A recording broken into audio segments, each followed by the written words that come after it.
All right, everybody, let's have a conversation as to why the New Orleans Saints just won, even though they lost. I know it doesn't make a lot of sense, but this coaching thing, it's probably hard to get excited about with the Saints. It felt like there was a lot of people who were interviewed and then a lot of people who did not accept the job or took their name out of the running, the Aaron Glens of the world, maybe even Mike McCarthy, maybe Ben Johnson. I don't know.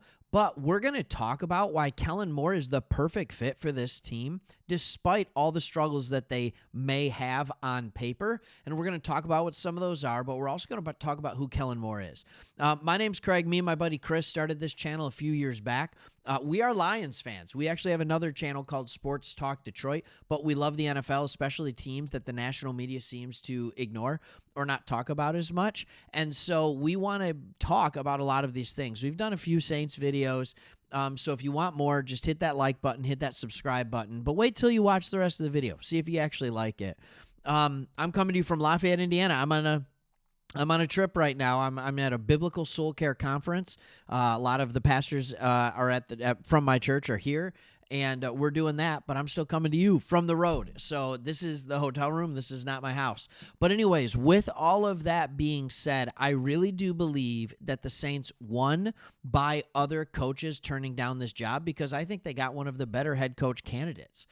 And he's a guy who's had success everywhere he's been. But let's first talk about why a lot of people didn't like the Saints job. Then let's talk about why the Cowboys didn't want to bring back Kellen Moore.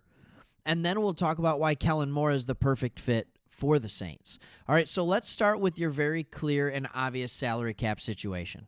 You have the least amount. You were negative $51 million. You were $51 million over the cap going into this year. That's not good. You have the most dead money on cap this year. That's not good. There's going to be having to restructure of contracts that I don't know if you're ever going to be able to get around. You might just have to take a year or two on the chin. It's not good. And I think most coaches understood that. And that's why they weren't trying to become part of the Saints organization. But with that being said, I think you got a real one. I think that whatever coach comes in here is going to be given a longer leash. And there can be this kind of bunker mentality of we're in this together. We understand the situation we're in with the salary cap. We understand what this year and the next year are going to look like, and we're not going to mess around with it anymore. We are just going to rip off the Band-Aid. Let's rip off the Band-Aid. Let's see what happens, and let's go from there. And I just think like this is the way you have to do it. There can also be a bunker mentality because Kellen Moore is coming in probably with a little chip on his shoulder. All right? Cowboys, this is interesting. In a recent article, Ed Warder, all right, who's everything Cowboys, right, said the team picked Schottenheimer over Moore partly because they viewed Schottenheimer's personality as more capable of commanding the room in terms of demanding accountability and establishing leadership. Yeah, that's funny. The Dallas Cowboys want a coach who can command a room and demand leadership, but he also has to know that he has to be a yes boy or a yes man to Jerry Jones. That's a very hard combination to find. That said, while Moore has a long track record of success calling plays in the NFL, the biggest pushback amongst Cowboys fans throughout the coaching search was his leadership and capacity to command a locker room and get players to buy in. What do the fans know? Like, how can the fans know that? And that's part of the reason for the dumpster fire that is the Dallas Cowboys right now. That you can't let fans decide anything. Here's what I know.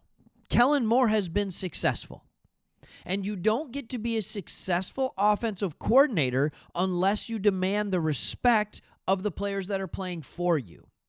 Last time I checked, if the players don't respect you, if the players don't respect what you're doing, they're not going to listen to you as well.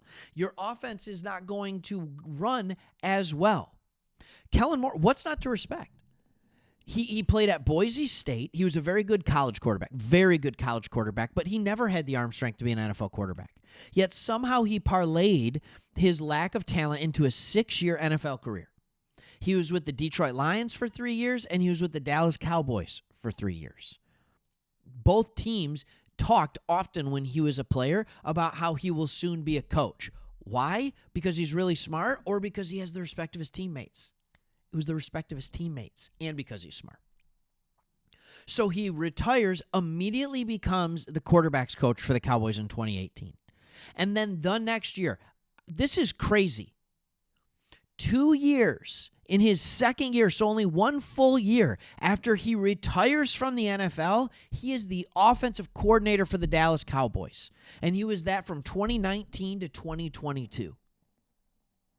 All right? The offense kind of goes a little bit stale. They needed a little mix-up, whatever. Say whatever you want. He then goes to the Chargers last year with a Chargers team that was with Brandon Staley on his last leg. It wasn't going to do anything, but the offense was successful. And then he gets let go when the new regime comes in because his offense did not mesh with what Harbaugh was doing. And then he goes to the Philadelphia Eagles. What do the Philadelphia Eagles do? They went from the year before in 2023 where their offense started really good and got really bad at the end of the year. And then Kellen Moore takes over. Their offense was okay in the beginning of the year, and it got better and better and better, and then you saw what happened in the Super Bowl. I don't understand this and why this guy wasn't a leading head coach candidate for a lot of teams. He took a team that most people would say they don't know if Jalen Hurts is a good NFL quarterback, and he brought them and won the Super Bowl with the offensive side being very good. The defensive side is phenomenal. We understand that, but he showed that he could adjust and adapt. He had Dak Prescott for his first 4 years as an OC. He had Justin Herbert. Those guys' skill set is far different than Jalen Hurts. So he has shown that he can work with every type of quarterback. He has shown that with a ton of talent and not as much talent, that he will have good offenses. And everywhere he's gone, the team's been offensively successful. That seems like a guy who's there. Former player. This is the recipe for success. Former player. Understands what he's asking of the players. He's had success wherever he's gone, and that young offensive mind that everybody's looking for. What am I missing? What am I missing that makes him a great head coach candidate? Jacksonville, hello? Like, you go for Liam Cohen, who's back and forth, had not a great personality. And by the way, I don't mind the move for Jacksonville, but why not Kellen Moore? I think part of the reason is because, and that's the thing. Here's what I'll tell you. This is my final thought. This is how Dan Campbell was hired for the Detroit Lions.